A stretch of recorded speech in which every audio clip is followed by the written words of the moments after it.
नमस्कार मेरे प्यारे साथियों, मैं डीपी आज एक नए वीडियो के साथ आप लोगों के सामने हूं। साथियों, बजट में 1 फरवरी को एक नई चीज़ का अनाउंसमेंट किया गया।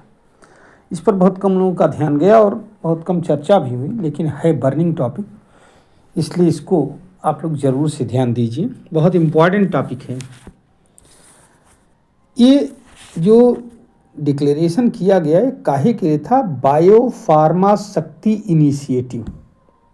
क्या है, ध्यान रखिएगा, बायो फार्मा शक्ति इनिशिएटिव।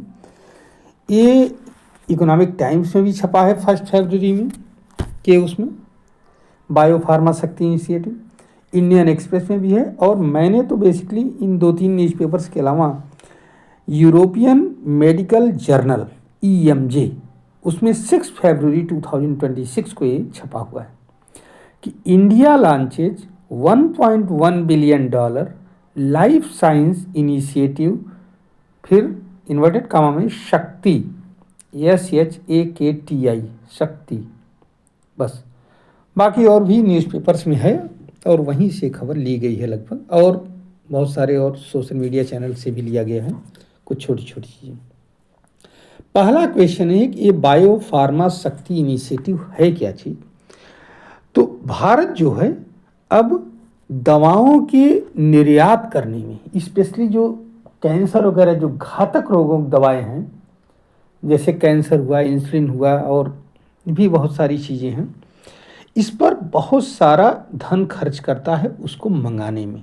ध्यान रखिएगा, ये जितने भी क्रॉनिक डिजीज हैं बड़े बड़े भयंकर टाइप के, उनको जो है ऑटो इम्यूनिटी की दवा हो गई, तो इन सब चीज़ों को मंगाने में बहुत ज़्यादा धन खर्च करता है इंडिया।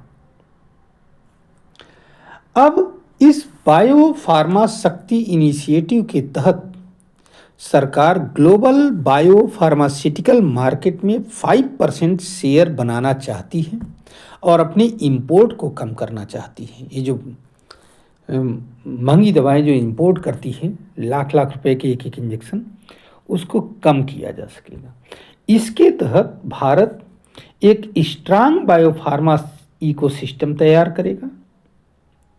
ठीक है, इसमें biologics and biosimilar domestic production किया जा सकेगा। ये बायोलॉजिक्स क्या चीज़ है?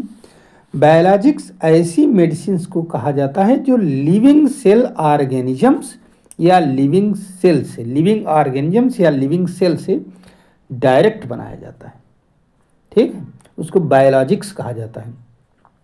इसे बहुत सारी क्रॉनिक डिजीज की दवाएं बनाई जाती हैं, जैसे इंसुलिन हो गया, कैंसर हो गया, ऑटो इम्यूनिटी के लिए दवा हो गई, एडवांस मेडिसिन इनकी बनाई जाती है। इनका उपयोग सीरियस डिजीज में होता है। और बायोसिमिलर क्या है?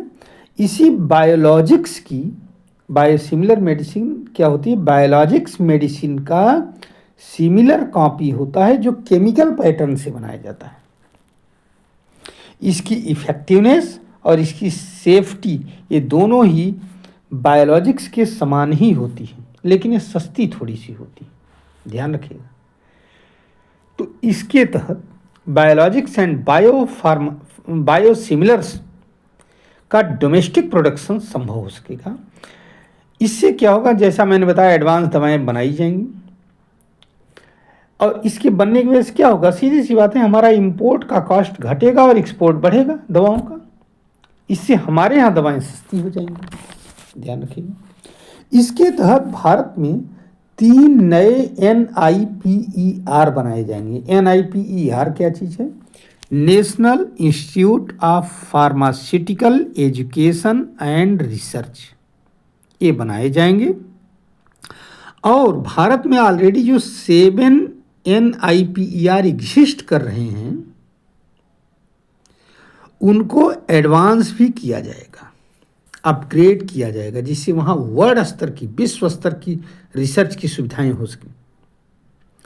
NIPER में जो हाई एंड ड्रग्स होती हैं उसका डेवलपमेंट किया जाता है, इनोवेशन पर काम किया जाता है। इसमें किसी भी योग्य विद्यार्थी को यहाँ पर काम करने का मौका मिलेगा और वो नई दवाओं को खोज सकेगा। यहाँ पर इसमें क्या होगा? यहाँ पर साथ ही साथ इसके साथ ही साथ 1000 से ज़्यादा एक्रीडेटेड क्लिनिकल ट्रायल साइट्स का नेटवर्क बनेगा। ध्यान रखना, 1000 से ज़्यादा किसका नेटवर्क बनेगा? क्लिनिकल ट्रायल साइट्स का। और यहाँ पर नई बनी दवाओं का ट्रायल भी हो सकेगा, परीक्षण भी हो सकेगा। इस पर जानते हो भारत सरकार बहुत ज़्यादा खर्च करने जा रही है। कोई मामूली काम इस पर नहीं हो रहा है। इस पर $1.1 बिलियन का खर्च हो रहा है। समझ रहे हैं ना आप? इन हाई वैल्यू दवाओं को बनाने के लिए पूरी योजना में 1.1 बिलियन, इसको लगभग मान लीजिए 10,000 करोड़ रुपीज 5 सालों में अगले खर्च करेगी इन्हीं रिसर्च पर। समझ रहे हैं? इसके साथ ही भारत जो है, अभी तक तो भारत केवल जेनरिक दवाओं का उत्पादन करता है, उन्हीं का एक्सपोर्ट भी करता है। लेकिन अब जो है जेनरिक दवाओं के अलावा नेक्स्ट जनरेशन की हाई वैल्यू थेरेपीज या मेडिसिन का जो ग्लोबल सप्लायर बनने की तैयारी में है, अर्थात ग्लोबल हब बनने की तैयारी में। तो इससे फ़ायदा बहुत होगा, बशर्ते ईमानदारी पूर्वक इस पर कार्य क्रियान्वयन हो पूरे उस पर सिस्टम पर।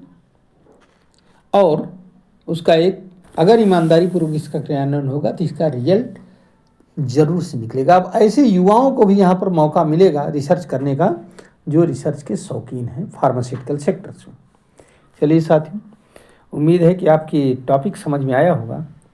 बायो फार्मा शक्ति इनिशिएटिव क्या है, और अगर आपको अच्छा लगा हो तो आप हमारे इस वीडियो को सुनिएगा, लाइक करिएगा, शेयर करिएगा और हमारे चैनल को भी सब्सक्राइब करिएगा। धन्यवाद, नमस्कार, जय हिंद, जय भारत, वंदे मातरम।